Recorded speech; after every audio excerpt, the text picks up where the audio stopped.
I'm William Stewart, co-founder of Teleos. Welcome back to our verse-by-verse study on the book of Philippians.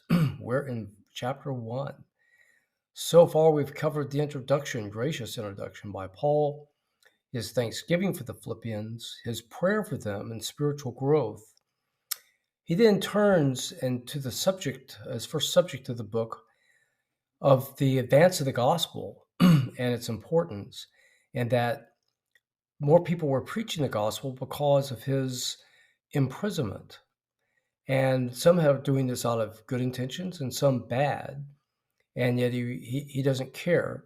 He recognizes it's good either way because the gospel is being preached. That brings us to verse 18 today, where we will start for the 4 verses today, and into a section discussing Paul's attitude in the ministry and staying on earth versus going to heaven. It's instructive to us all.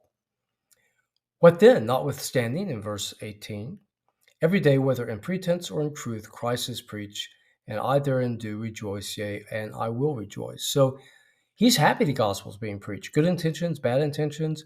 Wow. The message is being sent to people for them to consider. Verse 19, for I know that this shall turn to my salvation.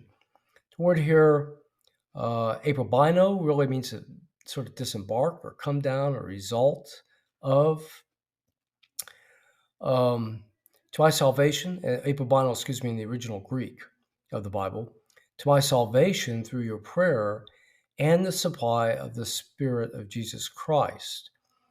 So a little bit of a tough verse, controversial. There's different ways that this is interpreted. Most of the interpretations from commentators, and I agree with this, it has to do that all this contention and the preaching ultimately will come down to his salvation when he passes away, whenever that is. And he is sustained now through their prayer and Jesus Christ.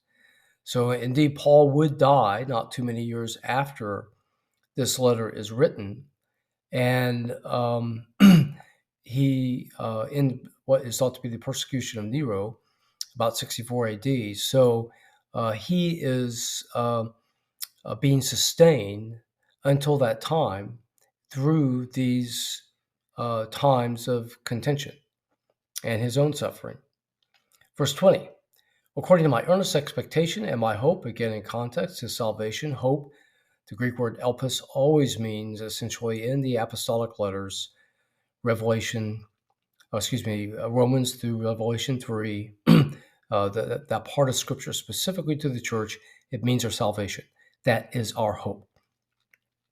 And in nothing shall be ashamed. So he'll stand before God with boldness, but with all boldness, as the verse says, not to be ashamed, as always. So now also Christ will be magnified in my body, whether it be by life or by death. So whether he's living, he's died, that what he's done in faith to serve God and bring the message of Christ to the Gentiles and certainly a lot of Jews, he wants God to be magnified in his speech and actions, essentially. Then probably one of the key verses of the whole book, well-known verse 21, for me to live is Christ and to die is gain. So that's a good attitude. We realize that we're here to serve. As it says in the next chapter, we work out our salvation. We work our salvation because we are saved by grace. It is a gift, and we're God's servant until the day we die. That's our attitude here. And yet, as we look ahead, not with sadness or just desiring to stay here on earth forever, we realize we have something greater in heaven. So when ourselves or our loved ones, our dear friends die, we realize if they are a born-again believer, saved by grace alone, in the belief of the death and resurrection of Jesus Christ, they will be in a better place.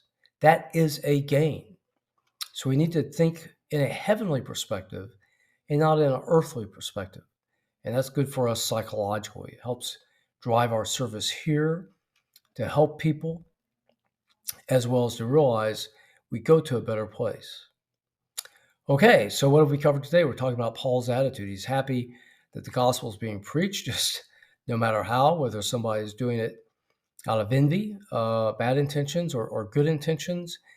He's here to serve. He's sustained by the Spirit, their prayers, and until the day that he dies, in his death or life, he wants it to magnify Christ, realizing he is here to live life for Christ, yet when he dies, whenever that is, it will be a gain.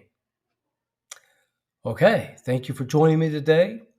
We'll continue this section on Paul's attitude on his daily living next time. I hope you'll join me then.